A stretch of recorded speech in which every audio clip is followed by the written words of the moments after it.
I mean, I've told people that you win the Indy 500 and it changes your life, not just professionally, but personally.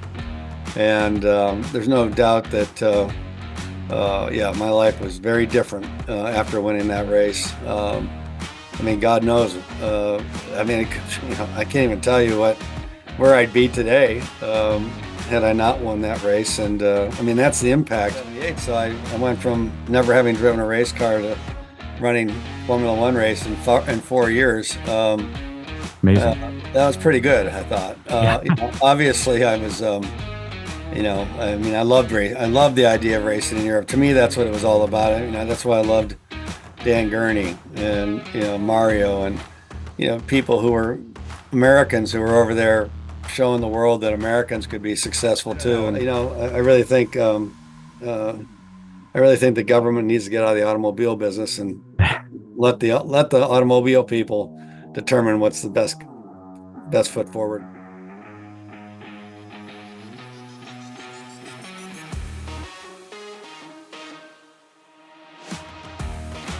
Hi, I'm Bobby Rahal, and this is Cars and Culture with Jason Stein.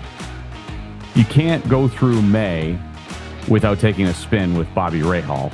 I mean, the legendary Bobby Rahal. What an honor to have you on Cars and Culture. Welcome in.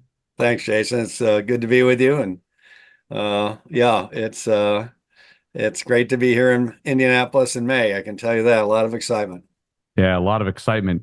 Can you believe, we're coming up on 38 years since your 86 Indy 500 win? I mean, that's not possible for either one of us. 38 years. Yeah, I was thinking, I have to honestly tell you, I was thinking that the other day, um, um, that I was being a little more, what, maybe pessimistic or whatever, because I was saying, it's 40 years, and it's like, God, 40 years. That seems like a long time, right? And it is a long time. And yeah, it's been amazing. And yet, in many respects, it's fresh in my mind today as it was the day it happened. And of course, coming here to the Speedway, having won the 500, and both as an owner and a driver, it makes it super special. So we're happy to be here. What do you remember most about that 86 win? Well, of course, the thing I think that probably I know or I remember most was Jim Truman's failing health. That was a big part of the story, and of course, after winning the race and for him to pass away about 10 days later, just an amazing story, and so that's the overriding memory for sure. But I also have good memories of moments during the race, and of course the restart with 2 laps to go, Right. getting by Kevin Kogan, but there were other memories from earlier in the race that were good, and really Rick Mears and I battling it out for most of that race. So, but it was a bittersweet race for us and the team because of Jim's health. But hey, we won the Indy 500. It was fantastic to win it for him. It was a big goal of his, and to realize that goal for him was something very, very special. And I think anybody who was on that team at the time carries with them, the memories of that. Have you thought about how different life would have been if you had Mm. not won? No, because I'd have no idea. I mean, I've told people that you win the Indy 500 and it changes your life, not just professionally, but personally. And there's no doubt that, yeah, my life was very different after winning that race. I mean, God knows. I mean, I can't even tell you where I'd be today had I not won that race. And I mean, that's the impact that victory has on a driver's career, and especially in those days, when the 500 was, I mean, there was nothing else in Indianapolis in those days. Basically, it was, the history of the 500, which is still tremendous, but even maybe more so then because of its presence. It was just just a life-changing event, I guess is the best way you can put it. And feel very fortunate that my life was changed in a very, very positive way by that victory. What was the first thing that you can remember that changed? Because people knew Bobby Rahal, but Mm. all of a sudden it was Bobby Rahal. Well, it definitely gives you value to people to in the sense of I said it's like getting the good housekeeping seal of approval. Now everybody they're confident. You know what you're talking about. They listen to you. It just kind of raises you above those around you, other than the winners, the previous winners, who are all on that same level. I think, yeah, it just, of course, uh, uh, your value, as I said earlier, but both commercial and values and personal value to people it just, goes through the roof. So I think that's the first thing that you notice afterwards, that people kind of look at you a little differently or listen a little more closely. I just, that's the effect it has and had. You're Even thinking, today, it well, still has that effect. you're thinking, well, I was the same guy yesterday, Yeah. Oh but yeah. now I'm a different guy today Yeah. No, no. when the checker It's flag drops. yeah. It's as I say. I mean, when 33 guys get in the or drivers get in those cars, you know, uh, any one of them, or whoever wins that race is going to be changed, and especially for those who have yet to win it. Yeah. Uh, and because I think the first one's the biggest one. It's I'm sure it's great to win two or three. I don't know, but the first win takes you from here to there. It just raises you up and in your career and in such a way that it stays with you your whole life. And I mean, even today, 38 years later, as you say, I think the interest people have in what you say or your thoughts or what you do is as keen today as it was then. You've probably never bought a meal in Indianapolis since.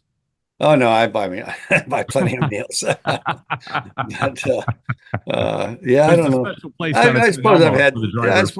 I suppose I've had some breakfasts or dinners bought for me by people over the years, but no, they pretty much, you still got to pay your way. Yeah. Well, you made an appearance after that 86 win on a certain TV show. Right. And boy, how fortuitous that would be. Yeah, really You were amazing. on Late Night with David Letterman, and Yeah. another anniversary here, 20 years since Buddy Rice Yeah. won Yeah. with you as owners. Well, and 25, well, what am I saying? 25, 29, almost 30 years. David and I have been partners. Right. That's pretty amazing too. Again, as you say, this is the 20th anniversary of Buddy Rice winning for us, which was that was the first 500 that Honda had won. So that was a big thing for us and the team, big thing for Honda. So yeah, it's an anniversary of a lot of great events. Dave just talked with the Indy Star here this week, Mm, and he talked a little bit about developing that relationship and friendship. And David was always a big racer anyway, or loved right, racing. But right. do you remember that moment when it sort of went from, well, I'm a guest on his show to now, well, we're in touch anyway? And how did that all come to be? Well, first off, I did not know that David was from Indy. Didn't know he was a big racing fan, particularly of Indy cars, which anybody growing up, in our era, mine and Dave's, if you lived here in Indy and you were a young guy, you were playing hooky, and you were coming to the track and to watch, which he did all of that. So I did not know any of his, personal history. Uh, how I met Dave was he used to have Jack Hanna, who was the director of the Columbus Zoo, Right. on the show all the time. And of course, there's some classic shows where Jack, brought like a camel into the studio. I mean, just Oh, yeah. crazy stuff, snakes, you name it. Yep. And and knowing that Jack was from Columbus, David said, "Geez, I'd really love to meet Bobby Rahal someday." And Jack said, "Yeah, no problem. I know Bobby well." And we lived in the same community in Columbus at Muirfield, and then of course later on, Jack would become Graham's godfather. So in any event, I was introduced to David through Jack, and then got the call. We'd like you to come on the show, and that was probably in the fall or winter of 86, 87. And the rest is history. Now we used to, as you know, we raced in Meadowlands Sports Complex from what 84 to 91. That's right. Yeah. And whenever I would go, especially after I met Dave, which was 86, so 87 through 91, I'd always invite him to the race over there. We'd have dinner. He always claimed I'm the only one ever bought him dinner, which I don't think is true. But anyway, uh, it's nice to hear. Yeah, it is. Anyway, he'd come to the race as our guest, and we'd hang out. And so one day he said to me, "Well, if you're ever looking for a partner, I'd love to talk about it." And so at the end of 1995, I called him up and I said, "Well, if you're serious, here's your chance." And we've been together Mm. since then. And what has that relationship been like from an ownership perspective? I mean, you're now Oh, yeah, Dave's been great. Of course, so lucky to have Mike Lanigan and his family as my third part or second partner, I guess you'd say. Been very fortunate in having Dave.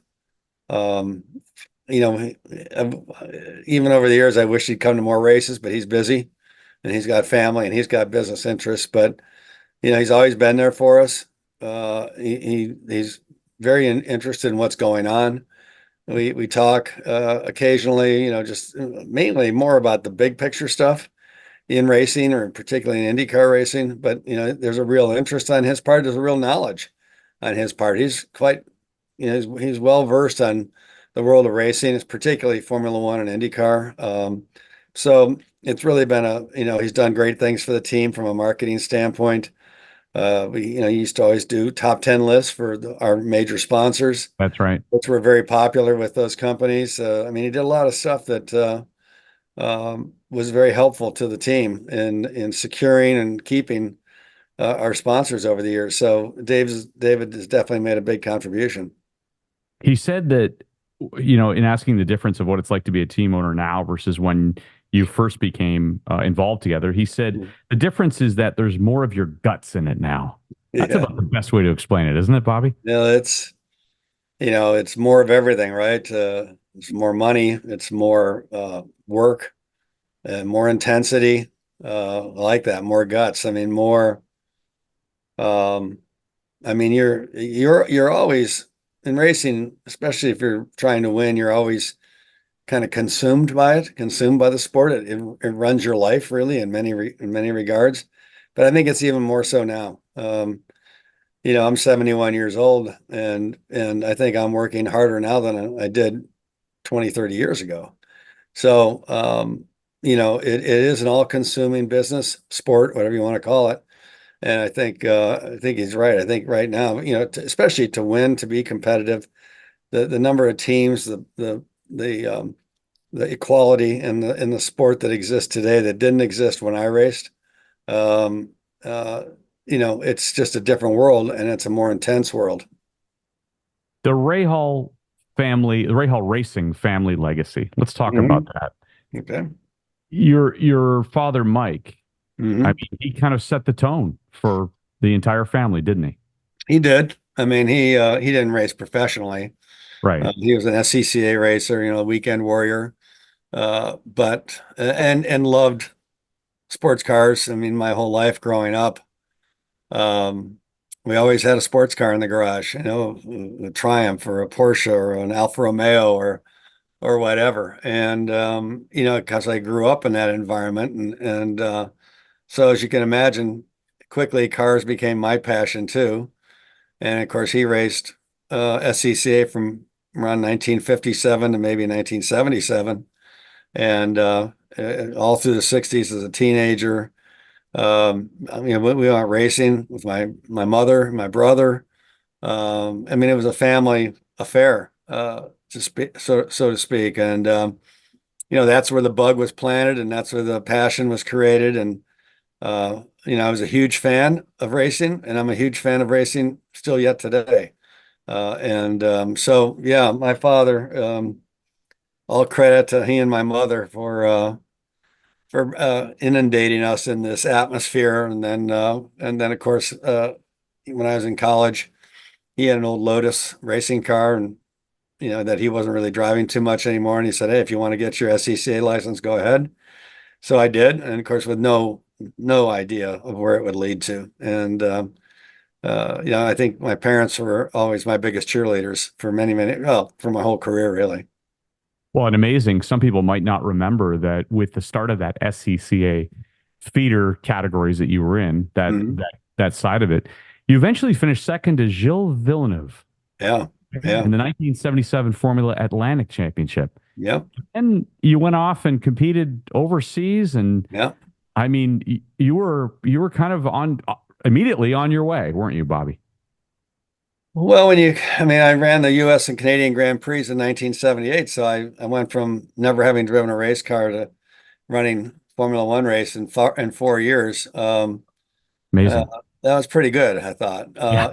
Obviously, I was, I mean, I loved the idea of racing in Europe. To me, that's what it was all about. That's why I loved Dan Gurney and Mario, and people who were Americans who were over there showing the world that Americans could be successful too. And I had 3 great years or 2.5 great years racing in Europe, and also still racing here, but of course racing in Formula Atlantic in the mid '70s.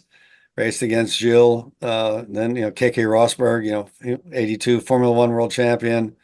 I mean, there were a lot of great drivers that I drove against. It's amazing how, I was at an media event the other day with Danny Sullivan, and he and I basically raced against each other from 1970, I don't know, five, six on.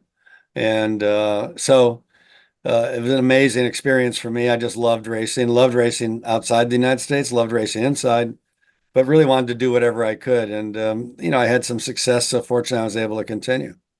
You raced everything. I mean, you raced IROC, you raced Yeah. IMSA, you did a NASCAR race Yeah. once, Yeah. right? Yeah. In '84 Yeah. with the Wood brothers. Yep. And you did Le Mans as well. Hmm. In this season, another round here of Le Mans, the 101st running that's going to happen this year. What was Le Hmm. Mans like for you, Bobby? Well, again, go back to Steve McQueen, come back to the movie Le Mans. Yeah, right. 17 years old when that movie came out, and it's like, yeah, and of course my dad was racing at Sebring and Watkins Glen in those days, so I saw the 917 Porsches and the 512 Ferraris and the Matras and the 3-liter Porsches, and I mean, you name it. Sports car racing, it was an unbelievable time, and I witnessed that. And so now here I am 10 years later, and which was kind of hard to believe. And I'm at Le Mans going down the Mulsanne Straight at night in the rain. It's I love Le Mans. I definitely want us to go back there someday because it's just such an amazing event. If I could win Le Mans as a team owner, that would really be something. Having won, Sebring, having won Daytona, having won Indy, obviously, that would be a pretty nice fourth leg of that stool, to sit on, to rest on, and to have your laurels rest on, I should say. And so, yeah, Le Mans is something special. Yeah. Well, to be continued on the fourth leg then. We'll wait and watch for that. Yeah, yeah. What insights did you share with Graham growing up? We've had him on this program. He talked a little bit about growing up in a racing family, but Mm. knowing that you followed in Mike's racing footsteps and he followed in yours, what insights do you continue to share with him? Well, I think it was very different for Graham because, yes, my father raced, but he was not well known. I mean, he was like I don't know how many people race every weekend, right? Millions, I suppose. Um, and we certainly went about it in an amateur way, and have it was not a priority number one in our household, so yes, I grew up in it. And yes, I witnessed, I witnessed professional racing for sure. But for Graham, it was different because, I'd won the Indy 500. I'd won uh, two championships. And, when he was 3 years old, I won my last one, my third one. Now that's a different deal. And so there was probably an expectation. To be frank, I was not enthusiastic about him racing because I did not want him to feel that he had to fill some shoes. I really wanted him to create his own footsteps and not have to not quote walk in mine. But he was so anybody who knows Graham. If Graham wants to do Yeah, something, he gets it done he one way does it. or the other. Yes. And so finally, you give in. And I always tried to um, first of all surround him with good people because father son, there's dynamics there that are difficult. You see it at little league baseball games, you see it at little league football games, high school football games. Where fathers and sons are. There's a lot of passion there, which can be good and bad. So I really wanted to, make sure that insulate that a little bit and always have somebody good.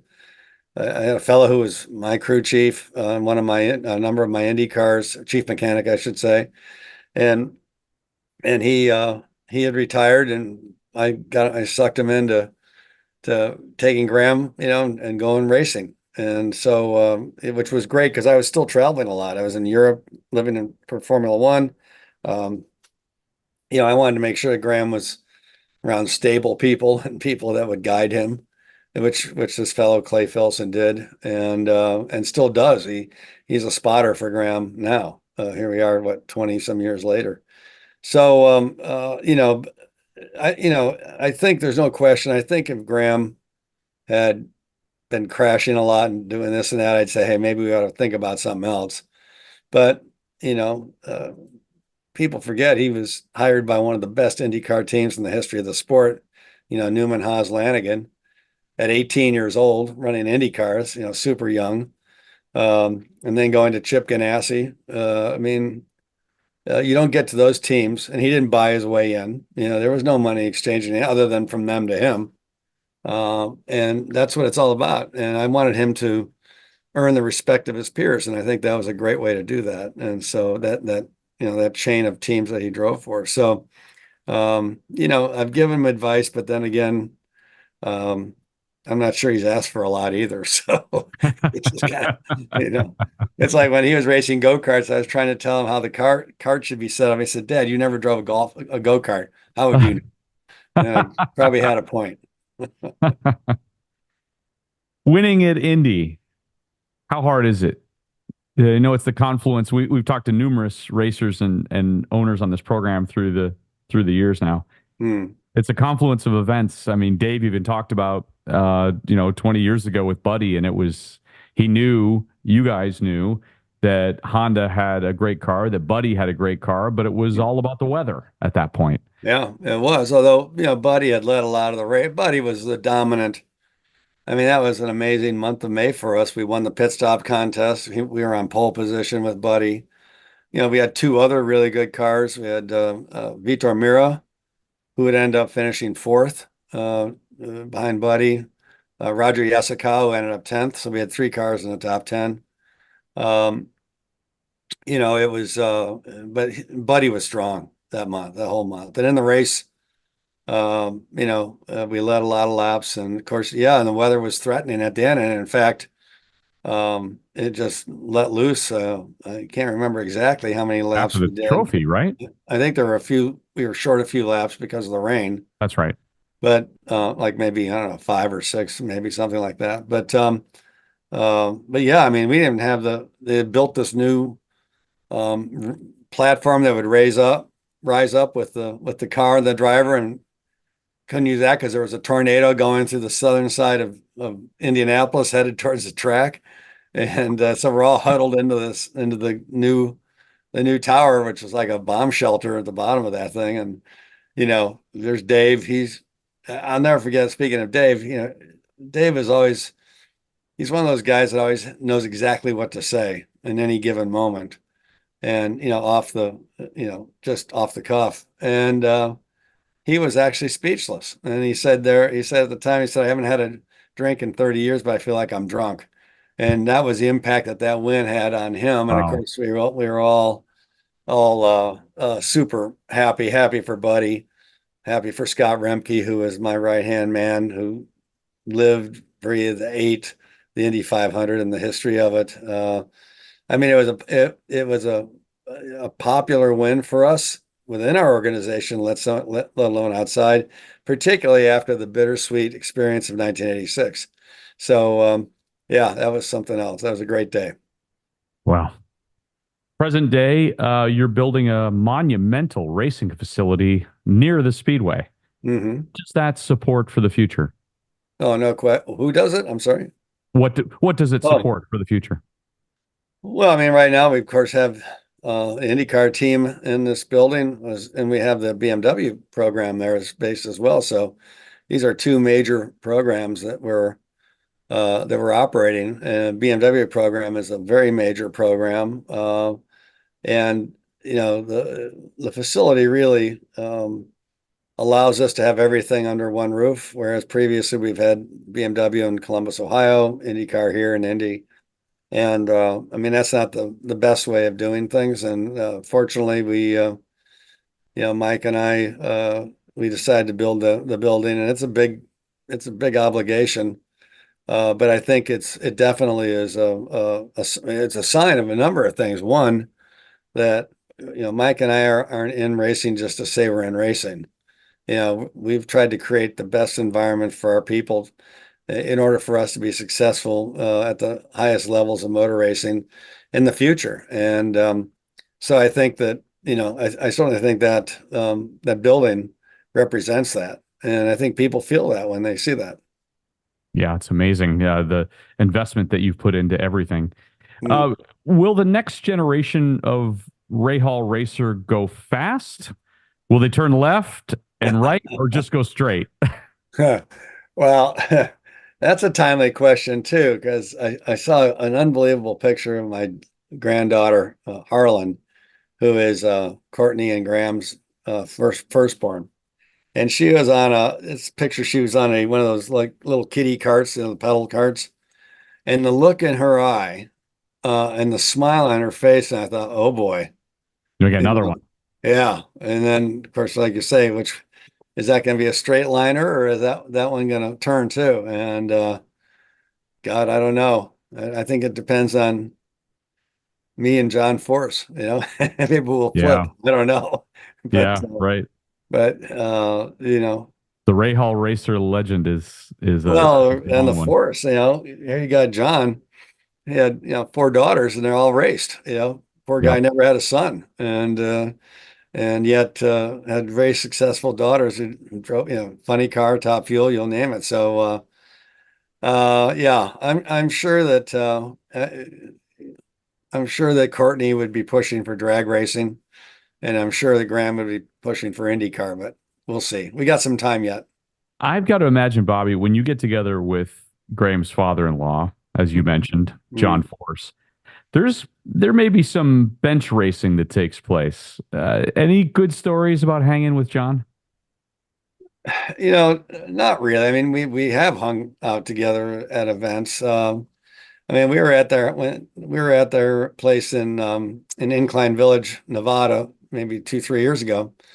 And I have to say that John and I, it was after dinner, we opened up maybe two bottles of wine and sat there and bench raced until about 3 a.m. And it was a lot of fun. And because we all had plenty of stories to tell. And I really Oh, like the John. stories. I Yeah. really like John. He's a good guy, and I have tremendous respect for John because he came from nothing. His family was not wealthy. They were hardworking people, and he came from nothing, and he made his way, and he made it in a big way. I mean, he's had a lot of success on and off the track. So I have a lot of respect for people like that. Yeah, amazing. Well, quite a racing legacy. And Mm. also, you're a self-avowed automotive history fan. You Yeah. head you are the head of the International Motor Racing Research Center at Watkins Glen. I was, yeah, no longer, but I was, No yeah. longer. Well, tell us a little bit about that organization, what it aims to accomplish. And when did you leave? Well, the IMRRC museum is at Watkins Glen, and it's really uh, an unbelievable repository of the history of motor racing and all types of motor racing, whether it's Formula One, USAC, kart, NASCAR, SCCA, Trans Am, Can-Am, you name it. And it's an unbelievable museum repository, as I say, of history uh, that has been steered by a lot of very passionate people from within the sport who've had the resource to help the museum or have been, asked to come in and guide it to its future, and which it has been successful in doing. And I mean, it's amazing just how.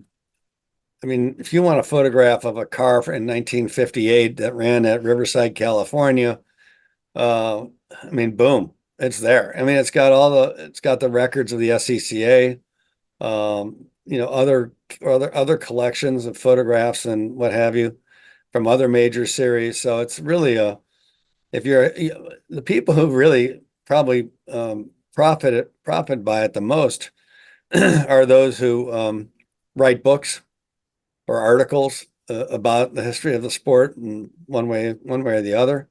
And so when I was asked to be on it initially as just a board member, I I immediately said yes because I just think I really believe the history of a sport, I don't care what sport it is, the history of a sport is what legitimizes it today. Yeah. And so I was very quick to say I'm in. And then a couple of years later, they asked me to be the chairman, which was very nice of them, and I was. And then I was there for about, in total, probably, I don't know, 7, 8 years. And then really kind of wanted to do something else. So I resigned, and but I still support the museum every year. So yeah, they do great stuff. You also have some amazing cars in your personal car collection. How do you decide on the cars you want to own and how you go about getting them and maybe how you enjoy them? Well, if you were looking, I've had lots of cars, race cars, old race cars. Really, most of the stuff from that era that I spoke of earlier, the sports car era, in the late 60s, say 1966 through 73, maybe something like that.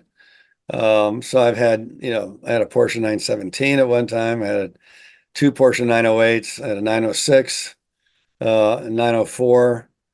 Most of these cars were cars that I saw race in the day. They were Mm. new in the day when I saw them, and always thought, it's like any guy who, or maybe any person who collects cars. They're always a car. They love those cars, and they couldn't afford them when they were new.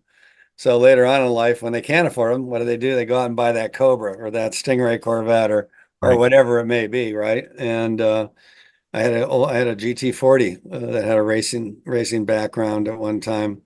And I would race them, and then it's like, okay, on to the next one. That was kind of silly because I had some pretty amazing cars. Um, but it usually the cars I collect usually has something to do with my youth. And when I say that from, for example, I have a 67 Porsche 911S. I have a 67 Toyota 2000 GT, a 72 2002 TII BMW that is exactly like the one I had in college. Um, you're kind of reliving your youth, 50, 60 years later. So those are the cars I'm attracted to. And I've had other stuff. I've had numerous, but mostly it comes from that era. I would say from 60, 65, say to 73. I'll ask this question as a car dealer as well Mm. as a car aficionado. What's Bobby Rahal's view on electric vehicles? Well, you probably, yeah, remember I'm 71 too. So Sure. I'm not a fan of electric cars because I think there's better I think there's better alternatives. I think hybrids, whether it's plug-in or what have you, are better. I'm a Toyota dealer, Lexus dealer. So proud of Mr. Toyota for actively coming out and setting the record straight. There's some amazing articles that have come out about, this is electric cars are nothing more than the government trying to determine what John Doe should be driving every day, to the exclusion of everything else. And I don't think it can be achieved that what they're trying to achieve can't be achieved that way for a number of reasons. And, now if you really want to get serious about it, it's hydrogen hybrids, because there's zero impact on the environment, unlike electrics, with batteries and everything else that's needed. And as I say to people, remember, batteries don't create energy. They only store it and then release it. So you got to have, power plants able to support the infrastructure, that's not environmentally clean. And, so you got to look a little bit deeper than what has been portrayed. But, I do believe that, there has to be, but there has to be variation in how you achieve the goal. And for me, hybrids right now, whether it's plugins or hydrogen or whatever, ultimately, I think they're the solution. Well, and Jack Hollis has been on this program, head of Toyota in North Mhm. America, talking about the carbon footprint that's Yeah, emitted yeah, from. I mean, it's all of it is kind of a pendulum that has now firmly swung the other way, isn't it, yeah. Bobby? I hope. I Yeah. mean, um, I just read that the government just relaxed regulations on the battery, um, qualities or what have you, in order to make it easier to produce them. And now I don't know what that relaxation has meant, other than so now it's a worse battery than what you had proposed before, because you Right. proposed the best initially, wouldn't you? Right. No, I don't know. I really think, the government needs to get out of the automobile business and let the automobile people determine what's the best foot forward. You're in the automobile business. How many rooftops do you have now? We have 13 rooftops, 17 franchises, all in the state of Pennsylvania. Yeah. Wonderful. Yeah. And It's been a it's been a good business being a car dealer these last few years, hasn't it? well, I in college I worked at a BMW Mercedes dealership in Westmont, Illinois, in the back end. Um, probably always thought that had I not raced, I would have been an automobile salesman. Um, Luckily I was successful. But you also know you're not going to race forever. And what are you going to do the second half of your life? And thankfully, I was given an opportunity by Honda to become a Honda dealer, which opened in January of '89. It's hard to believe that we're now, what is that, 35 years in the business. Yeah. Um, Wow. and we represent great brands aside from Honda. And it's just been fantastic industry, but kind of in line with that passion that I've had about automotive, all things automotive. And yeah, I've really been fortunate to have great people with me on that ride, so to speak. And so yeah, it's a business that I think, provides provides people with the freedom to do what they want to do, go where they want to go, when they want to go. Automobile dealers support local charities, to tremendous levels, whether it's the local church or the Little League baseball team or whatever it might be. So it's very much on the ground floor of America, I think, and that makes it particularly satisfying. True entrepreneurial spirit for sure. So Mm. you're in auto. So let's go back. You thought you could be an auto salesman. So how do you sell IndyCar these days? What does IndyCar as a league need? And I saw that you've talked recently about a TV deal, a third engine manufacturer. What does IndyCar need? What's the state of the business? Well, I think the state of the business is, I mean, there's no better racing in the world. I don't care where you are, and I don't care what it is. IndyCar racing is so unbelievably competitive and intense. There's nothing like it. And to me, that's the core, right? Because that's what attracts people is that level of competition. And clearly we have great races on our schedule. Places like Road America, Long Beach, of course, Indy, obviously.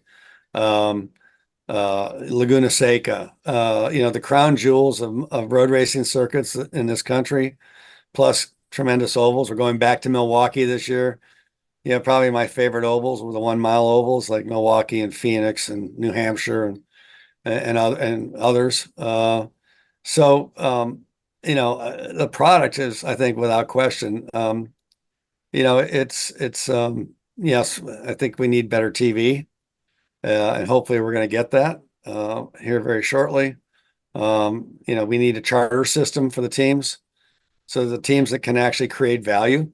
Right now, the value is limited to the value of the trucks and trailers and what have you. But there's nothing that you look at NASCAR. If you want to race NASCAR and you want access to all the benefits of the NASCAR system, you have to buy an existing team out. No different than if you want to get into baseball or football, you've got to buy out one of the existing teams, and that's what creates value. We have never had that in IndyCar, really, and it's time we have that. So to me, those are the two big things: are the television package and associated to that, the streaming and all the other, the online activities, and then of course a system to create value for the teams because they put a lot of value in every year. And there needs to be a way to be rewarded for that, other than a trophy. You must sit back and look at what's happened in this country with Formula One as a former Formula One driver and just shake your head with amazement. It's crazy, right? I mean, I was at Miami last year. I've been to Austin. I didn't go to Vegas, but you want to talk about crazy. That really looked crazy. I mean, let's face it, Liberty, the money that's been created in Formula One internationally allows those kinds of events to happen. And, I think it's great because I think it helps all racing, frankly. Yeah. Yeah, it's just like Formula One. You're dealing with countries as the promoters, not with private companies. And so the level of investment that can be made is huge compared to, say, IndyCar Bahrain. or anything else for that matter. So, Right. yeah, but I think it's good, other than they need the Andretti's to be in there because they need to have a true American team and a true, why wouldn't you have Mario Andretti, who did so much for Formula One, and Formula One did much for him as well. But why wouldn't you, open your arms and accept that is totally beyond me. But I know I've been to Formula One, and Formula One's like a club. It's not an open series. It's all about, the club. And, unless you've been over there for many years, you're not part of that club. Well said. What does it take to win this year, Bobby? What's gonna happen? It takes it all. And that sounds, trite, I suppose, but I was just in a meeting with one of my teams talking about race strategy and pit stops and what have you. And you have everything has to be done perfectly well, or certainly better than anybody else can do on that given day in order to win. And that's hard. That's hard to do, which is why only certain people win all the time.